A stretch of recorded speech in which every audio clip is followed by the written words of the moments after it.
The missing piece. Marcia, an elegant and attractive South American woman in her late 40s, came into my office for her first session one dreary winter afternoon. Although she enjoyed children, Marcia had never wanted any of her own and wondered if this had anything to do with a past life. She also often experienced indigestion. It didn't seem to impact her life in any major way and she was already under a physician's care, but she was mildly curious whether this too could be traced back to earlier times. All seemed relatively well, and I felt confident that, with hypnosis, we could explore the straightforward issues with which she'd come to the session. We were ready to start when Marcia offhandedly mentioned a recurring dream she had had. In it, she was an otherworldly being from a beautiful planet with 3 suns. There was always someone she was leaving behind, someone who could not follow her. She could never see who it was, and she awoke each time with overwhelming sorrow. As Marcia spoke, she sat on the couch, looking not at me but outside the window, far off into the distance. She was not depressed, not at all, but as she described the dream in ancient, ineffable sadness seemed to be slowly unfolding within her, a paper-thin flower opening its leaves. There was a longing, a homesickness that was all the more confusing and poignant because she had no idea where this home even was. Marcia was successful, she enjoyed her life, and she had a very happy marriage with a husband whom she loved. Yet she felt that there was some kind of missing piece, Was it a soulmate relationship that she was beginning to recognize? Its presence was starting to be revealed to her in dreamy fragments, but these were, as is often the case with dreamy fragments, so hazy and vague that they only left her feeling unfulfilled.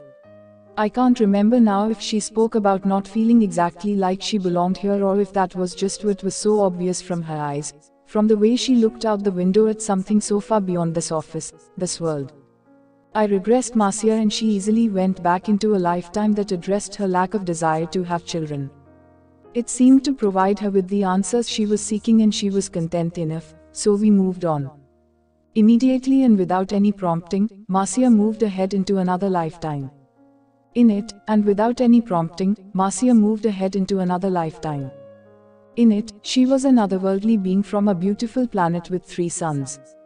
I asked her to look down at her body, but she quickly corrected me, bodies are not important.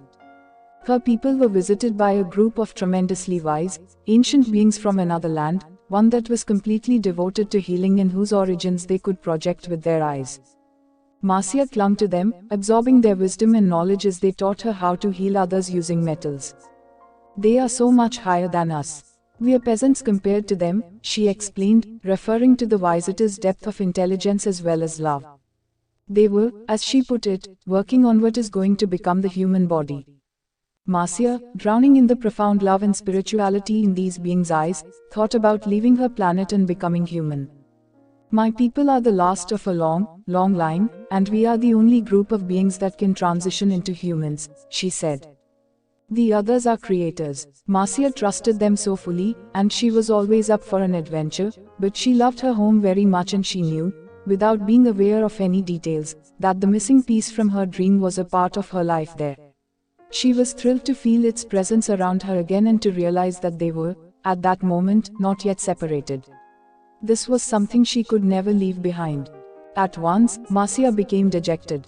A warlike people had invaded her planet, imprisoning people's essences inside statues and idols and causing terrible destruction as they seized control. With resignation and because she now possessed knowledge of healing, she said, "Now I have to go to Earth. I need to help." She mourned how Earth, the project of those exquisite healers with eyes full of bottomless love, had not turned out the way it was supposed to. It wasn't going to be like this. It is very, very different than what I had expected it to be, she said. I asked Marcia again about the entity that was visiting her in her dreams. This time, there was no hesitation. We are 2 of 1. You can choose either to be a whole one or to be 2 of 1. This is chosen just for the experience, not in the human sense, but more like a mirror, something so that you can see the face of you. It is part of me, yet it is separate from me. She sighed. It was the stronger part. I was more like the dreamer. Interesting, I thought. Throughout light years and lifetimes, ever the dreamer.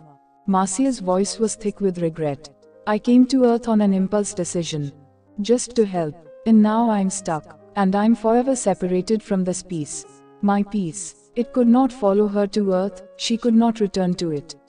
The grief over any separation is intense, but an eternal one seemed unbearable.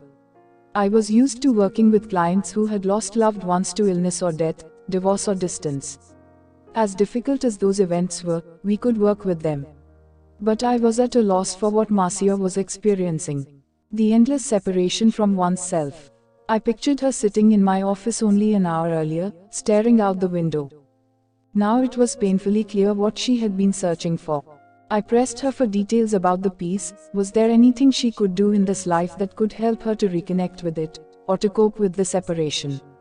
Just keep the memories, she said dully, clearly not believing this herself.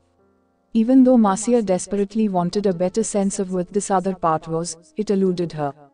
Not only was she unable to see it, without it, according to her description, Marcia would never be able to see herself, the very face of her. I hated to end the session on such a palpably sad note. So I led Marcia into one of my father's healing visualizations, in which she visited a temple with crystals. I thought that it could help clear up the emotions generated by her regression, as well as give her insight into her indigestion issue, which she had requested. This meditation doesn't require the client to speak, so I instructed Marcia to take a few deep breaths and listen to my voice. Her face and body visibly relaxed. There is a point in that meditation in which a Weiss teacher or guide joins the client, who then visualizes a large movie screen appearing that can help illuminate some of the sources of her physical condition. I paused here for a few minutes so that Marcia could spend time watching the screen, and although she was silent, she was clearly in a deep state, engaging in the visualization. I sat back in my chair, finally taking a few deep breaths myself.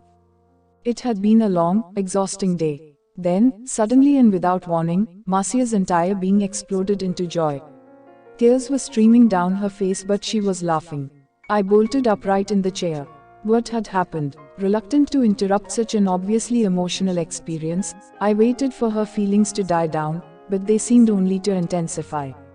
"What are you experiencing?" I finally asked. It felt as though I weren't speaking to a client but to a glowing ball of energy. It took a moment before Marcia could translate whatever she was feeling into ordinary, earthbound words. "My guide," she said, "he's going to show me. On the movie screen.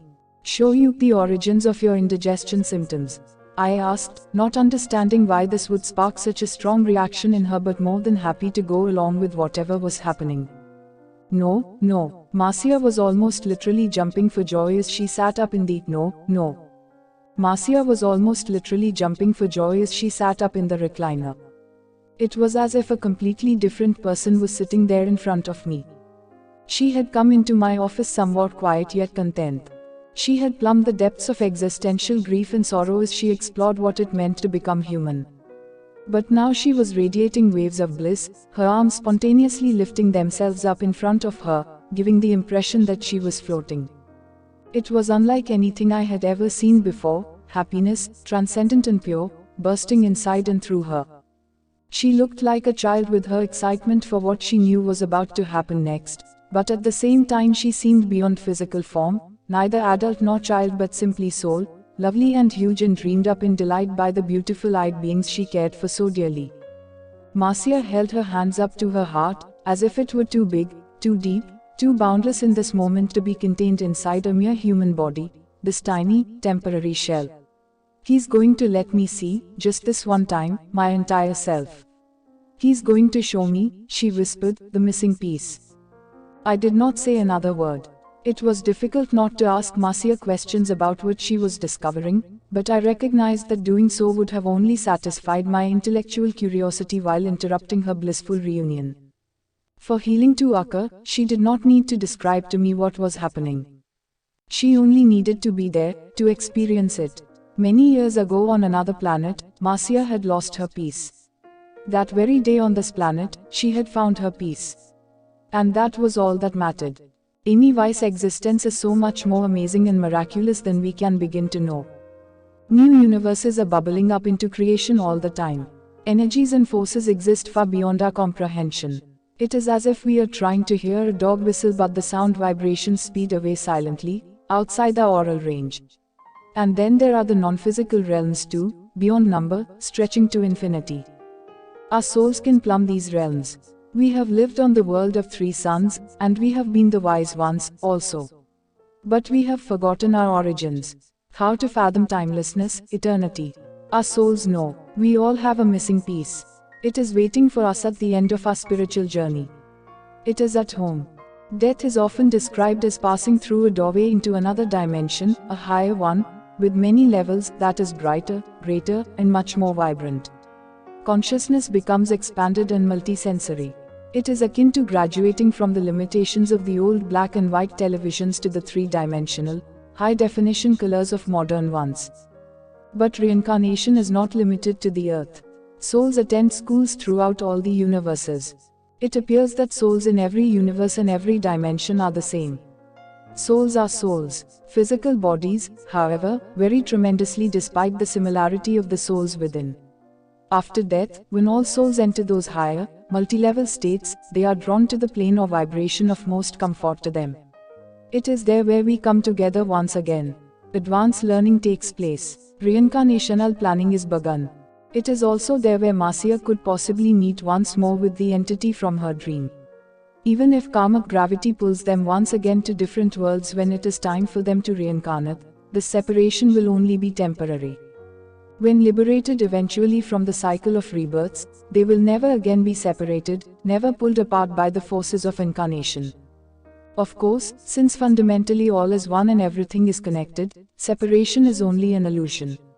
All souls come from the one indescribable source. But our illusion is very ancient and very strong, so if our reunion with our closest soulmate, our other half, is temporarily delayed, it is good to know that it will be inevitable and eternal. Can those beings in the higher states appear to us while we are in physical form? Soulmate, this is a part of Zindagi Ki Roshni consultancy. It has been established for those who have lost someone and for those who are very sad in their life. About 100 PDF books and 20 short audio books of this topic will be sent to those who join it. This data will be sent to their email or WhatsApp. If you want to join this organization, then please send WhatsApp message to this number.